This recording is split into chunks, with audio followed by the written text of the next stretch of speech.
دوسری بات میں نے یہ عرض کی تھی کہ امریکہ میں میرے تقریباً 1 ماہ کے قیام کے دوران پاکستان کے بارے میں ایک ہی خبر آئی تھی، اور وہ یہ کہ پاکستان میں کچھ طالبانزم کا آغاز ہو گیا ہے۔ یہاں میں آیا تو اس کا میں نے کوئی چرچا نہیں دیکھا، لیکن یہ کہ اس کے بعد پرسوں جو خبر شائع ہوئی، بلکہ کل، اس سے اندازہ ہوا کہ ان کی ذرائع معلومات جو ہیں وہ ہمارے یہاں کی ذرائع معلومات سے زیادہ صحیح ہے۔ چنانچہ متحدہ اسلامی محاذ کا جو ایک جلسہ ہوا یا اجتماع ہوا پشاور میں، وہاں علماء نے ایک بالکل الٹیمیٹم کے انداز میں یہ بات کہی ہے کہ اگر یہ کیبل ٹی وی کا سلسلہ ختم نہ کیا گیا اور اس کے ذریعے سے جو اندیشہ ہے کہ فحاشی جو ہے وہ بہت تیزی کے ساتھ پھیلے گی،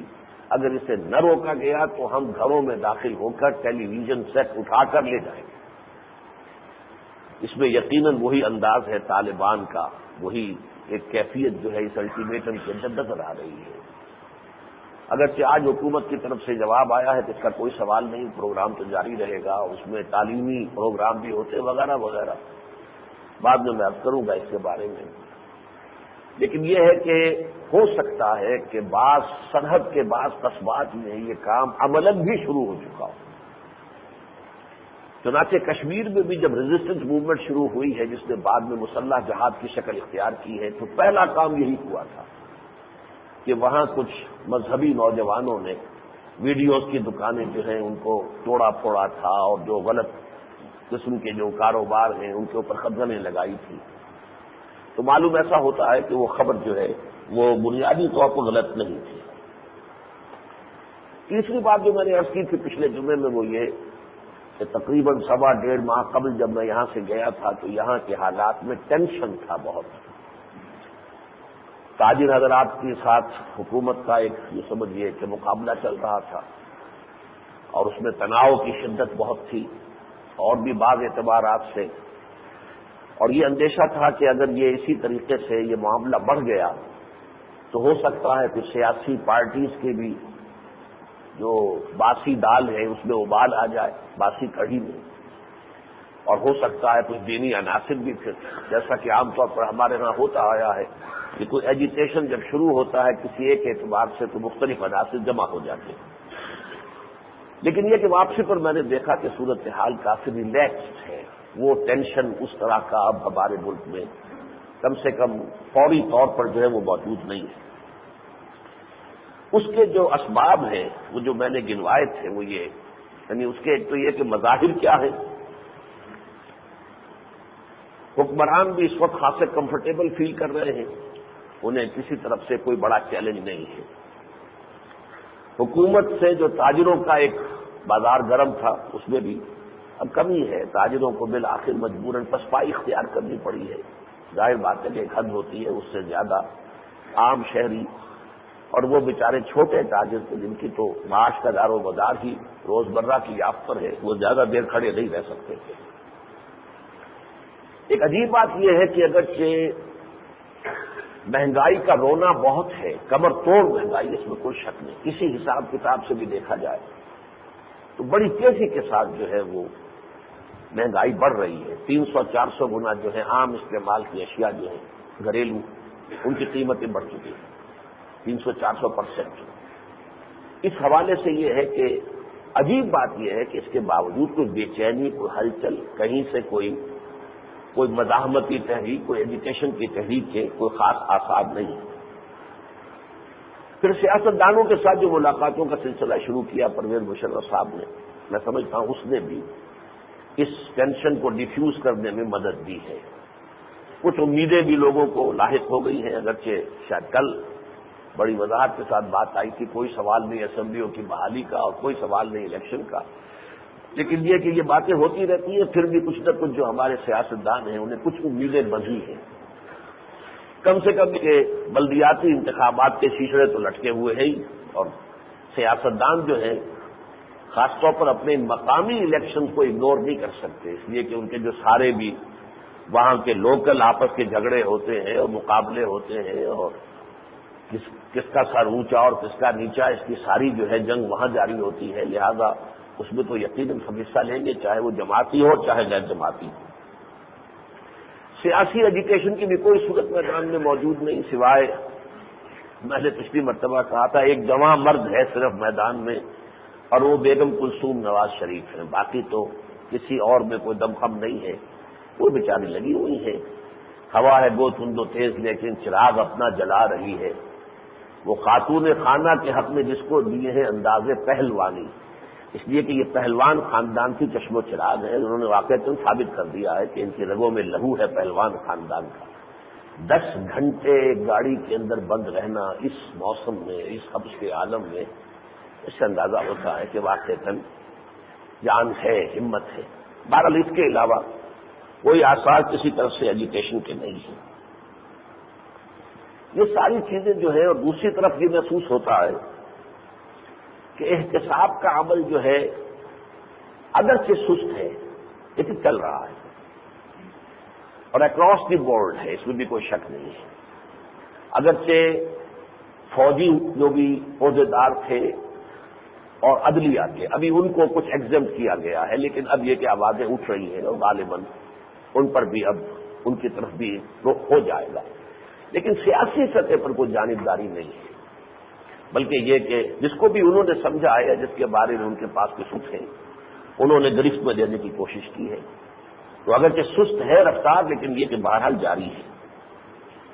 پھر یہ کہ لوٹی ہوئی رقم کے واپس آنے کا بھی کچھ نہ کچھ آغاز ہوا ہے، تھوڑا ہی صحیح آغاز ہوا ہے، اور وہ جو کالی دولت تھی 90 ارب ظاہر ہو گئی، رات کی تاریکی سے نکل کر دن کی روشنی میں آ گئی۔ یہ معیشت کی بحالی کے ضمن میں یقیناً اس کے خوشگوار اثرات ہوں گے، اور اس کا 10% یعنی 9 ارب تو سیدھا جو ہے وہ ہمارے خزانے میں پہنچ گیا۔ پھر یہ خبر بھی آئی کہ حکومت نے پیرس کلب سے یہ مطالبہ کیا ہے کہ بجائے ہمارے قرضوں کو ریشیڈیول کرنے کے ان کو معاف کیا جائے۔ یہ بات جو ہے بڑی اہم ہے، بلکہ اس ضمن میں مزید ایک پیش رفت ہوئی ہے، وہ میں بعد میں عرض کروں گا۔ پر یہ جو حکومت کی کچھ کارکردگی ہے، اور اس کے ساتھ جب جمع کرتے ہیں ہم 4 اور نکات کو، 4 باتیں ایسی ہیں کہ جس پر یہ رجیم بہت فرض ہے، اور یہ چاروں چیزیں ایسی ہیں کہ جس کی بنا پر عوام میں اس کے لیے ایک تائیدی اور تحسینی عنصر موجود ہے۔ پہلی بات یہ کہ پاکستان کے دفاع کے لیے پوری تیاری، پورے چوکس ہونا، اس کو ایسرٹ کرنا، یہ گویا کہ پاکستان کا دفاع ان کے ایمان کا جز ہے۔ اس میں خاص طور پر آج جو اطلاع آئی ہے کہ ہمیں اگر ہم پر کوئی روایتی اسلحہ سے حملہ ہوا تب بھی ہم اسلحہ جو ہے ایٹمی استعمال کرنے میں پہل کرنے سے دریغ نہیں کریں گے۔ یہ بھی ایک جرأت مندانہ اعلان ہے کہ بہرحال ہمیں اس ملک کی سالمیت، اس کی حفاظت، اس کا دفاع جو ہے، اب دنیا کچھ بھی کہے لیکن یہ ہے کہ ہماری طرف سے یہ بات سامنے آ گئی ہے کہ ہم ڈیٹرنٹ کی حیثیت سے اپنی ایٹمی طاقت کو استعمال کرنے میں پہل کرنے سے گریز نہیں کریں گے۔ اس میں گویا کہ یہ چیز خود بخود امپلائڈ ہے کہ ہم یہ مان رہے ہیں کہ جو عام ہتھیار ہیں اس کے حوالے سے یقیناً ہمارا پلہ کمزور ہے۔ بھارت بڑا ملک ہے، کنونشنل وارفیئر میں ہم زیادہ دیر سسٹین نہیں کر سکتے بھارت کا مقابلہ، لہذا ہمارا دفاع جو ہے اس کے لیے لازم ہے کہ اگر ایسی کوئی صورت پیش آئے تو ہم اپنے دفاع کے لیے، اپنے وجود کے بقا کے لیے ایٹمی اسلحہ استعمال کریں۔ اس کے ساتھ ہی دوسری بات یہ کہ پاکستان کا جو ایک غصب شدہ حق ہے، کشمیر جو ہے وہ ہر اعتبار سے پاکستان کا حق بنتا تھا، لیکن یہ کہ وہ برطانوی سازش کے نتیجے میں اس کو ایک متنازع مسئلہ بنایا گیا، تو یہ غصب کیا ہوا علاقہ ہے۔ اس کی بازیافت، اس کو دوبارہ حاصل کرنے کے ضمن میں بھی اس رجیم نے کوئی کمزوری نہیں دکھائی ہے، بڑے دھڑلے سے بات کی ہے، کھل کر بات کی ہے، یہاں تک کہ بھارت کے بہت بڑے چوٹی کے جو غادری قسم کے صحافی بھی آئے تو ان کو بھی جس طریقے سے کنفرنٹ کیا ہے پرویز مشرف صاحب نے، تو جاتے ہوئے انہیں یہ کہنا پڑا کہ ہم تو کلین بولڈ ہو کر جا رہے ہیں، یعنی ہمارا جو ہے ہماری کوئی بات چل نہیں سکی ہے۔ اس اعتماد کے ساتھ انہوں نے بات کی ہے کہ آپ یہ اکراس دی بارڈر ٹیررزم کی بات کرتے ہیں، بارڈر کشمیر میں ہے کہاں؟ بارڈر تو ہے ہی نہیں، وہ تو لائن آف کنٹرول ہے، اور کشمیریوں کا حق ہے کہ وہ اپنی جد و جہد کو جاری رکھیں اپنے حق میں خود اختیاری کے حصول کے لیے. جس اعتماد کے ساتھ بات میرے علم میں نہیں ہے کم سے کم کہ اس رجیم سے پہلے کسی بھی حکومت نے اس درجے اعتماد کے ساتھ اور کھلم کھلا بات کی اور جہاد کشمیر کو بھی گویا کہ اون کیا ہو. تھوڑا سا پردہ ہے کہ ہم براہ راست اس میں ملوث نہیں ہے، ہماری فوج نہیں ہے، لیکن باقی تو یہ کہ اس میں کوئی اور اپولوجیٹک انداز جو ہے اس رجیم نے اختیار نہیں کیا. پھر یہ کہ معیشت کی بحالی کا پروگرام بھی جو ہے ان کا چل رہا ہے اور کچھ نہ کچھ جو ہے لوگ دیکھ رہے ہیں، جیسا کہ میں نے عرض کیا. میدان سیاست کا گند صاف کرنے کا کام بھی ان کا، جو بھی احتساب کا معاملہ چل رہا ہے اس کے حوالے سے چاہے گا کہ میں نے عرض کیا سست ہے، لیکن یہ کہ جاری ہے. ان چیزوں کی بنا پر میں سمجھتا ہوں کہ یہاں اب وہ ٹینشن نہیں ہے. اس میں جو ایک بہت بڑا اضافہ ہوا ہے اس معاملے کے اندر ٹینشن کو ریلیز کرنے والی چیزوں میں،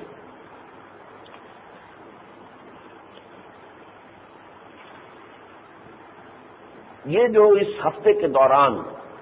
ایک بڑا یوں سمجھیے کہ ان ایکسپیکٹڈ انداز میں، غیر متوقع انداز میں ایک آرڈیننس کے ذریعے سے جو دستور پاکستان کی اسلامی دفعات تھیں انہیں جوں کا توں مکمل پی سی او میں شامل کر دیا گیا. اگرچہ یہ بات اپنی جگہ صحیح ہے، بعض اخبارات بھی لکھ رہے ہیں کہ اس کی کیا ضرورت تھی، وہ ظاہر بات ہے کسی نے منسوخ کی ہی نہیں تھی، لیکن یہ کہ وہ لوگ در حقیقت اس بات کو نظر انداز کر رہے تھے، شکوک و شبہات پیدا ہو رہے تھے. کچھ حلقوں نے شکوک و شبہات پیدا کیے تھے، کچھ بیانات سے بھی شکوک و شبہات پیدا ہوئے تھے. سیکولرزم کے حق میں بیانات جو ہیں وہ آئے تھے، خاص طور پہ وزیر داخلہ صاحب بہت آؤٹ اسپوکن تھے. اس حوالے سے قادیانیوں کے بارے میں بھی گمان ہو رہا تھا اور یہ بات بڑھتی چلی جا رہی تھی انڈر دی سرفیس کہ اس حکومت کا جو ہے کچھ گوشہ نرم ہے قادیانیوں کے بارے میں. لہذا میرے نزدیک یہ بہت عمدہ کام ہوا ہے اور اس سے یہ کہ فوری طور پر کم سے کم یہ کہ مذہبی جماعتوں کے ساتھ کوئی تصادم یا کوئی محاذ آرائی کی صورت جو ہے وہ اب یہاں سے ٹل گئی ہے. یہ بھی میرے نزدیک اس ٹینشن کو ریلیز کرنے کے اندر بہت اہم کام ہے. اس کے علاوہ اس میں اضافی طور پر یہ کہ دینی جماعتوں کے جو سربراہان ہیں، دینی سیاسی جماعتوں ان سے بھی ملاقاتیں ہوئی ہیں. میرے آنے کے بعد ہی مولانا سمیع الحق صاحب سے اور ساجد نقوی صاحب سے بھی ہوئی ہے ملاقات. اس سے پہلے مولانا فضل الرحمان صاحب سے ہو چکی ہے اور ایک جو معروف صحافی ہیں کالم نویس ہیں انہوں نے یہ لکھا ہے کہ پرویز مشرف صاحب نے پھر اپنی کابینہ میں مولانا فضل الرحمان صاحب کی بہت تعریف کی ہے. بہرحال وہ کس حد تک صحیح ہے کس حد تک غلط ہے یہ تو علیحدہ بات ہے، لیکن یہ کہ یقیناً یہ فائدہ ملاقاتیں ہوتی ہیں تو وہ دوری کی وجہ سے بوجھ کی وجہ سے جو مغالطے ہوتے ہیں جو غلط فہمیاں ہوتی ہیں وہ یقیناً ان میں کمی آتی ہے اور یہ ملاقاتوں کا فائدہ ہے. بہرحال قاضی حسین احمد صاحب آئیں گے تو ان سے بھی ملاقات ہوگی. آج بھی کی ایک خبر ہے چھوٹی سی کہ یہ بھی طے ہو رہا ہے کہ مرکزی اور صوبائی وزارتوں میں علماء کو بھی شامل کیا جائے گا. یہ خبر ہے. یہ گویا کہ اگر ویسے آئی ہوتی تو شاید ہم سمجھتے کہ یہ کچھ بے پرتی کسی نے اڑائی ہے، لیکن جس ترتیب سے یہ باتیں اب آ رہی ہیں دستور کی تمام اسلامی دفعات جو ہے ان کو بحال کر دینا، ان کو پی سی او میں شامل کر دینا، علماء کے ساتھ ملاقاتیں، اس کے ساتھ ہی یہ ہے کہ معلوم ہوتا ہے کہ یہ بھی سمجھا ہے. میرے نزدیک یہ اچھی علامت ہے، یہ آبجیکٹیوٹی کی علامت ہے کہ کچھ لوگ ہیں کہ جو حالات کو جیسے کہ وہ ہیں وہ دیکھتے ہیں. ایک ہوتا ہے کہ آدمی اپنے ذہن میں ایک تصور باندھ لے اور اس کے حوالے سے وہ حالات کو دیکھے. یہ سبجیکٹیوٹی جو ہے یہ بسا اوقات انسان کو بہت غلط رخ پر ڈال دیتی ہے. اگرچہ یہ کہ تالیاں بج رہی ہیں، انگریزی پریس جو ہے اس کے اوپر جو ہے اس حکومت کو نکیر کر رہا ہے اور استہزاء کر رہا ہے. دیکھو مولویوں کے مقابلے میں انہوں نے پسپائی اختیار کر لی. پہلے وہ توحید رسالت کے قانون کے ضمن میں ذرا ایک اچھا قدم ان کے خیال میں اچھا قدم ہے. جو بھی ہمارا سیکولر پریس ہے اور جو بھی ہمارے مغرب پرست اور مغربی نظریات اور مغربی تہذیب کے دلدادہ جو صحافی اور دانشور ہیں ان کے نزدیک تو وہ بہت اچھا قدم تھا. لیکن یہ کہ عوام کا رد عمل دیکھ کر پرویز مشرف صاحب نے پسپائی اختیار کی. تالیاں بجی ہیں اس پر، پوری دنیا میں بجی ہے. امریکہ کی طرف رد عمل آیا تھا کہ یہ تو ایک چھوٹی سی بات ہی میں کھڑے نہیں رہ سکے تو ان سے اور کیا بڑی توقع ہم کریں. یہ رد عمل امریکہ سے آیا تھا. اسی طرح اب اس پر جو ہے باقاعدہ ڈان نے مقالہ لکھا اداریہ اور یہ کہ اس کے علاوہ آج جو مضمون آیا ہے آج عابد صاحب کا، جس طرح انہوں نے اس کے اوپر مذاق اڑایا ہے کہ جو ٹی وی کا ایک مکالمہ کر لیا گیا، اس میں میں بھی شریک تھا، اور استہزاء کیا ہے جو بھی شریک تھے اس مکالمے میں، مذاکرے میں، بلکہ ایک لفظ تو ایسا استعمال کر دیا ہے کہ جو شرافت سے بھی گرا ہوا ہے، روگ، آؤٹ رائٹ روگ، یعنی مذاکرے کے شرکاء میں سے ایک شخص تو گویا کہ بالکل سیدھا سیدھا صاف صاف غنڈہ اور بدماش معلوم ہوتا تھا کہ یہ زبان جو ہے یہ کوئی شائستہ زبان تو نہیں۔ ٹی وی کے مذاکرے میں لوگ اگر بلائے جاتے ہیں تو کوئی نہ کوئی ان کی حیثیت ہوتی ہے، کوئی جماعتی اعتبار سے، کوئی ان کے علم اور دانش کے اعتبار سے، کوئی تبھی تو بلائے جاتے ہیں۔ تو یہ انداز صحیح نہیں ہے، اور پھر جس طریقے سے کہ معلوم ہوتا ہے کہ دل کے اندر سخت غبار ہے کہ یہ کیوں نہیں، یہ کمالزم کی طرف جو جانے کی ہمیں تو توقع ہو گئی تھی، یہ الٹا اس کے خلاف جو ہے ریورس گیئر لگ گیا ہے۔ تو بہرحال ان کو جس چیز سے تکلیف ہوئی ہے وہ چیز ہمارے لیے نہایت خوش آئند ہے۔ اس کے علاوہ میں نے عرض کیا تھا پچھلی مرتبہ کہ البتہ 3 چیزوں کے ضمن میں تشویش ہے۔ ایک تشویش جس کا میں نے اظہار کیا ہے اپنے اس ٹیلی ویژن کے مذاکرے میں بھی، کہ ٹھیک ہے یہ بہت مستحسن اقدام ہوا ہے کہ آپ نے ان تمام دفعات کو جو کا تو بلا کم و کاش ECO میں شامل کر دیا، قابل صد تحسین، قابل مبارکباد، لیکن یہاں سے آگے قدم بڑھنا چاہیے۔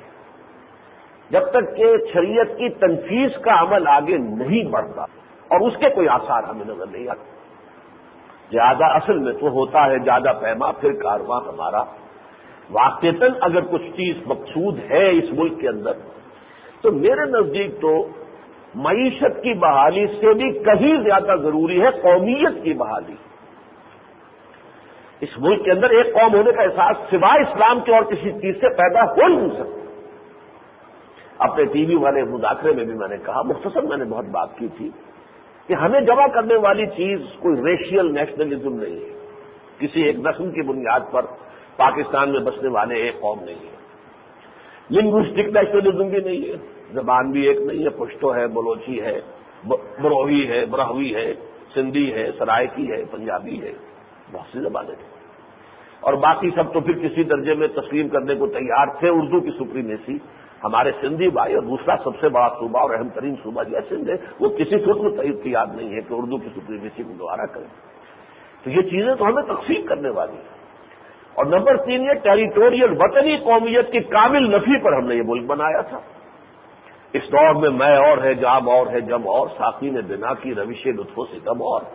تہذیب کے اعظم نے ترشوائے صنم اور، مسلم نے بھی تعمیر کیا اپنا حرم اور، ان تازہ خداؤں میں بڑا سب سے وطن ہے، جو پیرہن اس کا ہے وہ مذہب کا کفن ہے۔